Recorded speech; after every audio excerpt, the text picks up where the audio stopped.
Very good evening. एक बार फिर से आप सभी का स्वागत है आपके अपने यूट्यूब चैनल ग्लैंस एकेडमी पर। मैं शरद यादव। आज की इस वीडियो में हम लोग डिस्कशन करेंगे दोस्तों यूपी आरओ के लिए जो इंडियन पॉलिटी के इंपॉर्टेंट टॉपिक्स होंगे, जहां से प्रीवियस ईयर पेपर में प्रीलिम्स या मेंस दोनों को ही ध्यान में रखकर आपको तैयारी करनी है कि जहां से एग्जामिनर ने बार बार प्रश्न पूछे हैं, फिर चाहे वो राष्ट्रपति का टॉपिक हो, सर्वोच्च न्यायालय का टॉपिक हो या फिर फंडामेंटल राइट्स की हो। तो ऐसे बहुत सारे चैप्टर्स हैं जहां से 2021 के प्रीलिम्स मेंस में, 2017 के प्रीलिम्स मेंस में और 2016 के एग्जाम, 2014 के, 2013 के, 2010 के, इन सभी एग्जाम्स में जो बार बार एग्जामिनर का मेन फोकस एरिया रहा है कि प्रीलिम्स में भी प्रश्न पूछे जा रहे हैं और मेंस में भी वहां से प्रश्न पूछे जा रहे हैं। तो मैं बस यही सजेशन दूंगा आज की इस क्लास में आपको कि आप इंडियन पॉलिटी के लिए जो भी सोर्स फॉलो कर रहे हो, चाहे आप दृष्टि की बुक पढ़ रहे हो, चाहे लक्ष्मीकांत को पढ़ रहे हो या फिर डीडी बसु को पढ़ रहे हो या सुभाष कश्यप को पढ़ रहे हो, किसी भी बुक को आप पढ़ रहे हो, लेकिन कोशिश ये करनी है कि जो टॉपिक मैं आपको साइड में डिस्प्ले पर दिखाऊंगा वो टॉपिक आपके बिल्कुल भी इग्नोर नहीं होने चाहिए। उसके अलावा अगर आपको लगता है कि कुछ समय ज्यादा है तो आप बाकी टॉपिक्स को भी पढ़ सकते हैं। हालांकि मैं प्रीवियस ईयर पेपर के एनालिसिस के बेस पर कुछ इंपॉर्टेंट जो टॉपिक है 7 से 8, जहां से आपके 8 से 9 प्रश्न हर साल देखने को मिल रहे हैं, उनके साथ साथ कुछ साइड में जो और भी इंपॉर्टेंट टॉपिक हो सकते हैं 2023 के एग्जाम्स के लिए, आरओ के लिए, वो भी मैं आपको बताते चलूंगा और आपको वो टॉपिक भी पढ़ने हैं। लेकिन जो इंपॉर्टेंट टॉपिक होंगे उसको बिल्कुल भी मिस नहीं करना है, बिल्कुल स्किप नहीं करना है। तो अब आप यहाँ पर साइड में डिस्प्ले पर देख सकते हैं। और आगे बढ़ने से पहले अगर वीडियो अच्छी लगेगी तो लाइक कर देना और दोस्तों के साथ अपने शेयर भी कर दीजिएगा। इसी तरीके की मैंने इंडियन ज्योग्राफी और वर्ल्ड ज्योग्राफी पर भी टॉपिक एनालिसिस डाल दिया है, उसका भी वीडियो लिंक डिस्क्रिप्शन बॉक्स में मिल जाएगा आपको, या प्लेलिस्ट में आप देख सकते हैं आरओ स्ट्रेटेजी वाले प्लेलिस्ट में। तो चलिए शुरू करते हैं आज की इस वीडियो पे। अब साइड में आप जरा देखिएगा, यहां पर आप देख पा रहे होंगे कि घटना चक्र 2023 को मैं सोर्स बनाता हूं, मतलब सोर्स के रूप में इसे वो फॉलो कर रहा हूं और इसी से मैं स्टडी भी कर रहा हूं। और आपको मैं लेक्चर्स भी 2022 के घटना चक्र के मैंने दिए हैं, पूरे कंप्लीट है।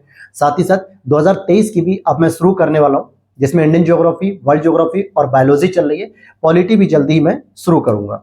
तो आप यहाँ पर देख सकते हैं 2023 का जो लेटेस्ट एडिशन है इंडियन पॉलिटी, तो इसमें मैंने आपके लिए कुछ चैप्टर्स को सेलेक्ट किया है, तो हम उसी पे डिस्कस करेंगे। तो यहाँ पर आप देखेंगे कि यहाँ आप देख पा रहे होंगे कुछ दो कलर का प्रयोग किया गया है, एक होगा आपका रेड कलर और एक होगा आपका ब्लू कलर। तो ये कलर क्या है, क्या मतलब है, तो पहले ही आपको मैं बता देता हूं कि जहां जहां पर रेड कलर से आप लिखा हुआ देखेंगे उसे तो आप समझिएगा कि ये क्वेश्चन प्रीलिम्स में आए हुए हैं, और जहां कहीं भी आप अगर ब्लू कलर को देख रहे हैं तो उसका मतलब हो जाएगा कि वो पेपर मेंस में आए हुए हैं। तो कुछ ऐसे टॉपिक्स भी हैं जहां से प्रीलिम्स और मेंस दोनों जगह पेपर पूछे जा रहे हैं, तो इसलिए आपको 2023 के एग्जाम के लिए ये टॉपिक पे कमर कस लेनी होगी, बहुत ही अच्छे से पढ़ना होगा। तो चलिए जूम करते हैं और एक एक टॉपिक पे डिस्कशन करते हैं। डिस्प्ले पर आप देख रहे होंगे भारत का संवैधानिक विकास, जहां से मेंस में प्रश्न मुझे नहीं मिला, हो सकता है एक आध प्रश्न ऐसा हो जो छूट गया हो, लेकिन प्रीलिम्स में मैंने देखा कि 2016 में भी प्रश्न पूछे गए हैं। मैं यहाँ पे कलर चेंज कर लेता हूँ। 2016 में देखिए 2 बार प्रश्न पूछा गया है, 2013 में भी 2 बार प्रश्न पूछा गया है। तो संवैधानिक विकास में आप देखेंगे कंपनी के शासन अधिनियम और ब्रिटिश ताज के शासन अधिनियम, इन दोनों से प्रश्न पूछे गए हैं, चाहे वो रेगुलेटिंग एक्ट हो। हालांकि एक छोटी सी जानकारी दे दूं कि ये दोनों ही जो पार्ट हैं दोस्तों, ये मुख्य रूप से हिस्ट्री के पार्ट होते हैं। तो इसीलिए जब मैं हिस्ट्री की बुक एनालिसिस करूंगा प्रीवियस ईयर पेपर को, तो वहां इनके और भी प्रश्न मिलेंगे जहां पर मैं आपको बताऊंगा। तो ये ध्यान दीजिएगा, आपको पेपर में तो ये मिलेगा ही, चाहे आप पॉलिटी के कॉन्टेक्स्ट में पढ़िए चाहे आप हिस्ट्री के कॉन्टेक्स्ट में पढ़िए, ये टॉपिक आपको मिलेंगे ही। तो पॉलिटी के कॉन्टेक्स्ट में मैंने आपको दिखा दिया कि 4 बार प्रश्न आ चुके हैं, इट मीन्स कि 4 प्रश्न है, तो ये टॉपिक आपको नहीं छोड़ना है। मॉडर्न हिस्ट्री में भी मैं जब दिखाऊंगा तो वहां भी इसके प्रश्नों की संख्या अधिकतम है।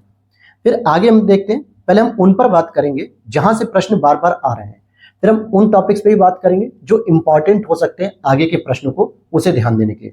अब जैसे यहाँ पे देखेंगे भाग, अक्सर आपने देखा होगा प्रीवियस ईयर पेपर को एनालिसिस करते हुए, या पीसीएस के पेपरों को भी देख लीजिए या प्रैक्टिस पेपर में भी, तो आपको एक तरफ देता भाग 1, भाग 2, भाग 3, भाग 4 और भाग 5, ऐसे करके भाग देता है, और उसके सामने लिख देता है मिलान करने के लिए कि संघ और राज्य क्षेत्रों के बारे में, या नागरिकता के बारे में, या मूल अधिकार के बारे में, या फिर डीपीएसपी के बारे में। तो भाग से ही आप देखेंगे कि 2016 में 1 प्रश्न, 2 प्रश्न, 3 प्रश्न, इट मीन्स कि 2016 के 2 एग्जाम हुए, एक री एग्जाम भी हुआ था और एक पहले एग्जाम हुआ था। री एग्जाम आपका 2020 में कंडक्ट हुआ था और जो पहला एग्जाम हुआ था 2016 में हुआ था, उसका मेंस का पेपर नहीं हुआ था। तो आप देखोगे 3 बार एग्जाम में पूछा गया है प्रश्न, वहीं 2014 में भी पूछे गए हैं और इस चैप्टर से आपके लिए मेंस में भी प्रश्न रखा गया है 2021, 2017 और 2013। तो लेटेस्ट 2021 का जो मेंस का एग्जाम हुआ उसमें भी ये प्रश्न पूछे गए और अक्सर आप लोगों से ये प्रश्न गलत हो जाते हैं, इसलिए इस पर ध्यान दीजिएगा, एक प्रश्न यहाँ से जरूर रखा जाएगा। वहीं आप देखोगे संविधान में कुछ इंपॉर्टेंट अनुच्छेद है, हालांकि 2016 में एक प्रश्न था, लेकिन ऐसे बहुत सारे प्रश्न अलग अलग चैप्टर में अनुच्छेदों से पूछे गए, तो यहाँ पे आप पढ़ सकते हो या तो स्किप भी कर सकते हो। लेकिन अनुसूचियों की बात करें, जैसे पहली अनुसूची में क्या दिया हुआ है, दूसरी अनुसूची में वेतन भत्ते हैं, तीसरे में शपथ, चौथे में राज्यसभा में प्रतिनिधित्व, पांचवें में शेड्यूल एरिया, छठे में ट्राइबल एरिया, सेवेंथ में निश्चित की गई है, एट्थ में भाग जो है कि आपका अनुसूची जो है वो दे दिया गया है कि भाषाओं से संबंधित, 9वें में पंचायती राज है, 9A में स्थानीय, 9B में सहकारी समिति, 10 में दल बदल। तो इस तरीके से अनुसूचियों से प्रश्न आप देखोगे 2021 के मेंस में, 2016 में 2 प्रश्न, तो यानी अनुसूची से प्रश्न जो पूछे जाते हैं वो आपके गलत नहीं होने चाहिए। उद्देशिका यानी प्रस्तावना से 2021 के प्रीलिम्स में पूछ लिया गया था, जिसमें न्याय से संबंधित पूछ लिया गया था कि सामाजिक, आर्थिक, राजनीतिक कितने प्रकार के न्याय बनते हैं। हालांकि पीसीएस 2019 में भी एक प्रश्न था यहाँ से कि कितने प्रकार के न्याय, कितने प्रकार की स्वतंत्रता, कितने प्रकार की समानता हमारे यहाँ देखने को मिलती है। तो ये प्रस्तावना सीधा प्रश्न था, तो एक टॉपिक यहाँ पे आप कवर करेंगे। फिर आगे हम देखते हैं इंपॉर्टेंट टॉपिक के रूप में मूल अधिकार। अब आप मूल अधिकार से देखिए, 2016 में एक प्रश्न, 17 में एक प्रश्न, 14 में एक प्रश्न, 14 में दूसरा प्रश्न, 13 में भी, यानी 2014, 13, 17, 16 सभी में एक एक प्रश्न जरूर रखा गया। वहीं 2014 के मेंस की परीक्षाओं में भी प्रश्न रखा गया, क्योंकि ऐसा एग्जामिनर को माना जाता है, एग्जामिनर ये मानता है कि मूल अधिकार मैक्सिमम स्टूडेंट रट के आते हैं, तैयार करके आते हैं, तो इसलिए वो प्रीलिम्स में एक प्रश्न दे देता है, लेकिन मेंस में डिटेल से नहीं पूछता उससे।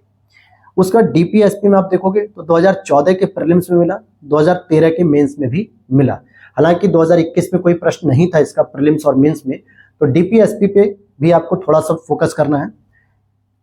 और साथ ही साथ एक सबसे इंपॉर्टेंट चैप्टर रहेगा राष्ट्रपति। आप देख सकते हो राष्ट्रपति से कितने सारे प्रश्न आए हुए हैं, चाहे राष्ट्रपति का एक ऑप्शन मैचिंग करने के लिए देते या एक कूट मिलान करने के लिए देते, या पूरा का पूरा प्रश्न ही राष्ट्रपति से हो, या राष्ट्रपति और उपराष्ट्रपति के संबंधों और पदों में तुलना की गई हो, तो कहीं ना कहीं आपको राष्ट्रपति का चैप्टर पढ़ना पड़ेगा, तभी आप उन चीजों को समझ सकोगे। तो यहाँ देखोगे 2021 में प्रश्न है, 2017 में, 2014 में प्रीलिम्स में है, मेंस में आप देखिए 2016, 2013, 2021 में 3 प्रश्न है। तीनों प्रश्नों को आप मेंस में देखोगे तो राष्ट्रपति का जिक्र किया गया है तीनों प्रश्नों में। अगर राष्ट्रपति के बारे में डिटेल से पढ़े रहेंगे तभी आप उन जिक्र को क्लियर कर पाएंगे। उपराष्ट्रपति से भी 2016 और 2013 में प्रश्न पूछा गया। केंद्रीय मंत्रिपरिषद 2016, 2014, 2013। अब केंद्रीय मंत्रिपरिषद में जो मंत्रिमंडल होते हैं, मंत्रिपरिषद होती है, उसकी क्या कार्यप्रणाली होती है, वो कैसे राष्ट्रपति को सलाह देती है, वीटो पावर पे क्या करती है, धन विधेयक कैसे प्रस्तुत करती है, इन सभी चीजों पे वहां पे डिस्कशन किया गया है। तो ऐसे प्रश्न आपको देखने को मिलेंगे। हालांकि महान्यायवादी से एक प्रश्न 2014 में था और कैग से एक प्रश्न 2014 में था, तो ये कम फोकस में रह गया है, क्योंकि पॉलिटी के 7-8 क्वेश्चन होते हैं जिसमें मुख्य रूप से वो संसद पे फोकस कर लेते हैं, अनुसूची पे फोकस कर लेते हैं, भाग पे फोकस कर लेते हैं, राज्य विधानमंडल पे फोकस कर लेते हैं, इसलिए उनके 7-8 क्वेश्चन जो होते हैं, 9 क्वेश्चन, वो यहीं से कंप्लीट हो जाते हैं प्रीलिम्स में। और आगे हम देखते हैं और कुछ इंपॉर्टेंट चैप्टर हम देखेंगे। अब यहाँ पे लोकसभा से आप देखोगे 2014 के प्रीलिम्स और 2021 के मेंस में लिखा गया है, तो इसका मतलब यह बिल्कुल भी नहीं है कि लोकसभा आपको स्किप करना है। लोकसभा जब आप पढ़ेंगे तभी आप मंत्रिपरिषद को समझ पाएंगे। जो मैंने अभी दिखाया कि मंत्रिपरिषद के कितने क्वेश्चन है, 3 से 4, वो लोकसभा से ही कनेक्टेड है, इसलिए घटना चक्र में अलग से किया गया है, तो आप लोकसभा को पढ़ेंगे। राज्यसभा में 2016, 2014 से प्रश्न थे। साथ ही साथ जो लोकसभा और राज्यसभा की जो कार्यप्रणाली होती है, यानी संसद की, उससे आप प्रश्न नीचे देखिए मेंस में कितने प्रश्न पूछे गए। 2017, 2014, 2013, 2021 में 2 प्रश्न। इसका मतलब आपको इस चैप्टर को बिल्कुल भी मिस नहीं करना है, यहाँ से कई सारे आपके प्रश्न बन जाएंगे। और आगे हम देखते हैं सर्वोच्च न्यायालय से आप देखोगे प्रीलिम्स में 2016, 2014, 2014 3 प्रश्न आ चुके हैं। राज्यपाल से एक प्रश्न 2016 में आया। राज्य विधानमंडल इंपॉर्टेंट है, जिस तरीके से केंद्र के स्तर पे केंद्रीय मंत्रिपरिषद, लोकसभा, राज्यसभा जरूरी है, वैसे राज्य के स्तर पर भी 2021 में प्रीलिम्स आया, 2016 प्रीलिम्स, 2017 प्रीलिम्स, 2014 मेंस और 2021 के मेंस। तो राज्य विधानमंडल से उसकी कार्यप्रणाली पूछ ली गई, उसका राष्ट्रपति में भाग ले सकता है कि नहीं ले सकता है चुनाव में, उसके महाभियोग की प्रक्रिया में शामिल होता है कि नहीं होता है, किस प्रकार से राज्यपाल जो है कि विधेयक को आरक्षित रखते हैं कि नहीं, इन सबसे संबंधित जो प्रश्न बन सकते थे राज्य विधानसभा से, वो सारे प्रश्न इसमें रखे गए हैं। आगे आप देखें केंद्र राज्य संबंध में अगर हम देखें तो 2021 के प्रीलिम्स, 2014 के प्रीलिम्स में आया हुआ है। केंद्र राज्य के बीच में संबंधों के बारे में पूछा गया। आपातकाल का उपबंध 2016 में एक प्रश्न था, वित्त आयोग से 2021 के मेंस में एक प्रश्न था, और योजना आयोग या यूं कहें कि नीति आयोग से एक प्रश्न था 2016 में। लेकिन इसके बाद आप देखोगे विभिन्न प्रकार के जो आयोग थे उनकी स्थापना वर्ष या किस समिति की सिफारिश पे या किस अधिनियम के द्वारा की गई उनकी स्थापना, उससे संबंधित प्रश्न कई सारे आए हैं। जैसे लोकपाल के बारे में पूछ लिया।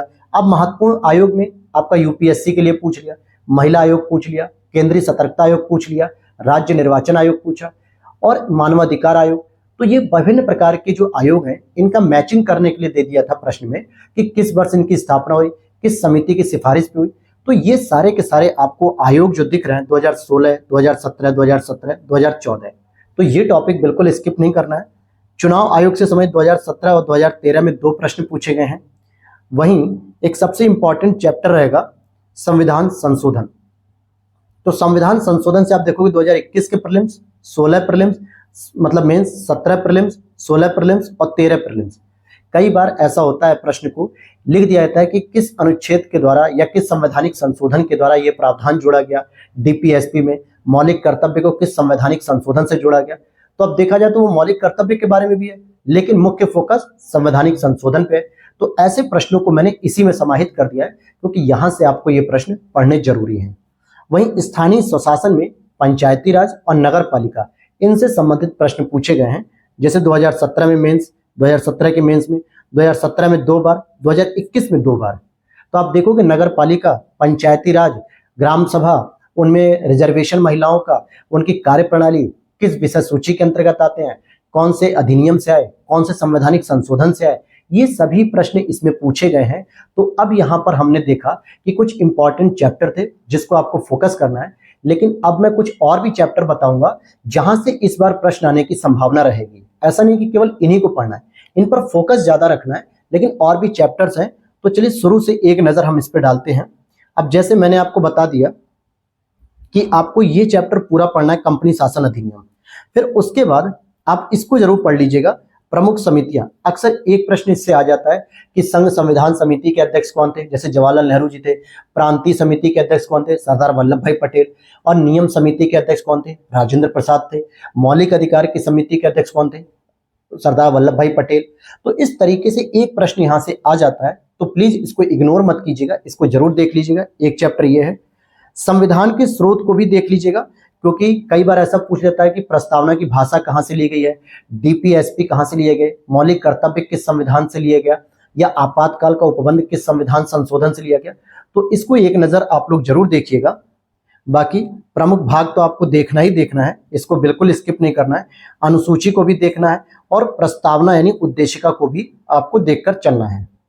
फिर आगे आप देखेंगे तो नागरिकता को आप छोड़ सकते हो, क्योंकि नागरिकता से कोई प्रश्न जनरली नहीं मिलता है, मुझे पीसीएस में भी नहीं मिलता है। मूल अधिकार को जरूर आप देखेंगे। डीपीएसपी को आप अच्छे से तैयार करेंगे। कभी कभी क्या होता है कि 3 डीपीएसपी और एक मौलिक कर्तव्य का स्टेटमेंट डाल के पूछ लिया जाता है कि इसमें से कौन मौलिक कर्तव्य है या इनमें से कौन डीपीएसपी नहीं है। तो मूल कर्तव्य को भी आप देख लेना। इसके साथ आपको राष्ट्रपति को अच्छे से देखना है, उपराष्ट्रपति को देखना है और केंद्रीय मंत्रिपरिषद को भी आपको अच्छे से तैयार करना है। फिर आप यहां पर देखोगे कि महान्यायवादी, महाधिवक्ता और कैग, इनको भी एक नजर जरूर देखिएगा, क्योंकि यहां से भी कभी कभी आर्टिकल के संबंध में प्रश्न बन जाता है कि आर्टिकल 76 किससे संबंधित है, आर्टिकल 148 किससे संबंधित है, या फिर राज्य महाधिवक्ता क्या होते हैं, इनके बारे में भी एक प्रश्न बनने के चांसेस रहते हैं। फिर आप ऊपर आएंगे तो यहाँ पर आप लोकसभा को जरूर पढ़ें, राज्यसभा को पढ़ें और कार्य संचालन विधायी प्रक्रिया, यानी विधेयक कैसे पास होते हैं, धन विधेयक का क्या नियम है, विनियोग विधेयक किसे कहते हैं, लेखानुदान किसे कहते हैं और वित्तीय विधेयक किसे कहते हैं, अविश्वास प्रस्ताव क्या होते हैं, निंदा प्रस्ताव क्या होते हैं, शून्यकाल क्या होता है, प्रश्नकाल क्या होते हैं। तो ऐसे ये सभी प्रश्न आपको इसी टॉपिक में मिलेंगे। तो यहां से एक रैंडम प्रश्न जरूर पूछ लिया जाता है, तो आप इसे बिल्कुल भी स्किप नहीं करेंगे। बाकी आप यहाँ पे देखेंगे संसदीय समितियां पढ़ सकते हैं, जिसमें प्राक्कलन समिति होती है और आपका लोक लेखा समिति होती है, सार्वजनिक उपक्रम समिति होती है, कार्य संचालन समिति होती है। तो इसको देख लीजिएगा। संसदीय अधिनियम की आवश्यकता नहीं है। सर्वोच्च न्यायालय जरूर देखिएगा और राज्यपाल भी देख लीजिएगा। साथ ही साथ राज्य विधानमंडल और मंत्रिपरिषद तो मैंने बता ही दिया आपको। एक नजर आप हाईकोर्ट पर थोड़ा सा लगा लीजिएगा, क्योंकि आरओ में हाईकोर्ट से प्रश्न नहीं पूछा गया है, लेकिन अगर पूछा भी गया तो या तो उसकी रिट अधिकारिता पूछ लेगा आर्टिकल 226 के तहत, या फिर एक दो उसके प्रोविजन पूछ लेगा कि किस में वो अभिलेख न्यायालय बनेगा, किस आर्टिकल में वो अधीनस्थ न्यायालयों का अधीक्षण करेगा। बस यही एक दो प्रश्न बन सकते हैं। केंद्र राज्य संबंध अच्छे से तैयार कीजिएगा कि विधायी संबंध कौन से भाग में है। मैंने भाग पहले ही बता दिया, भाग 11 आप देखोगे, भाग 12 देखोगे तो वहां विधायी संबंध है, प्रशासनिक संबंध है, वित्तीय संबंध है। तो इन्हीं के बारे में चाहे तो आप भाग 11 देखोगे या फिर आप यहाँ पढ़ोगे तो डिटेल्स हो जाएगा। वहीं आपात उपबंध 2016 और वित्त आयोग को आप स्किप कर सकते हो दोस्तों, नीति आयोग को भी कर सकते हो, लेकिन आप लोकपाल और जो महत्वपूर्ण आयोग मैंने बताए, मानवाधिकार आयोग, अल्पसंख्यक आयोग, ओबीसी आयोग, SC/ST आयोग, महिला आयोग, केंद्रीय सतर्कता आयोग, सूचना आयोग, ये जितने भी आयोग हैं इनको बिल्कुल पढ़िएगा, क्योंकि यहां से एक प्रश्न अक्सर पूछा जाता है। स्पेशली राज्य मानवाधिकार आयोग, राज्य चुनाव आयोग जो यूपी के हैं, इनके बारे में आपको पता रहना चाहिए। और चुनाव आयोग से संबंधित एक आध प्रश्न अगर बन गया तो बन गया, तो आप इसे जरूर देख लीजिएगा। और संविधान संशोधन, यहां से भी एक प्रश्न बन सकता है।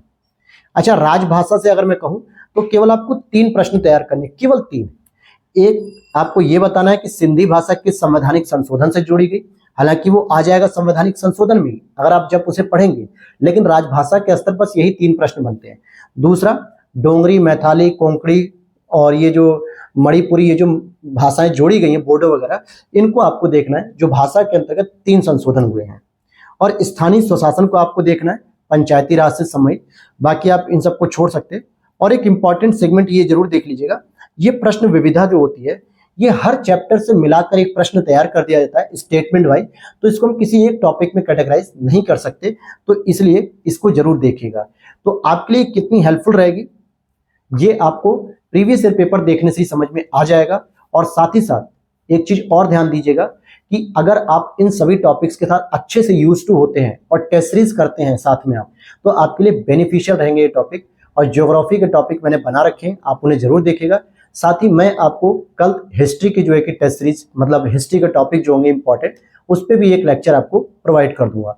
तो वीडियो अच्छी लगी हो तो लाइक कर देना दोस्तों। चैनल पर पहली बार आया तो प्लीज चैनल को सब्सक्राइब कर लेना। टेलीग्राम डिस्कशन ग्रुप और टेलीग्राम चैनल दोनों को ज्वाइन कर लीजिएगा, उसके लिंक डिस्क्रिप्शन बॉक्स में है।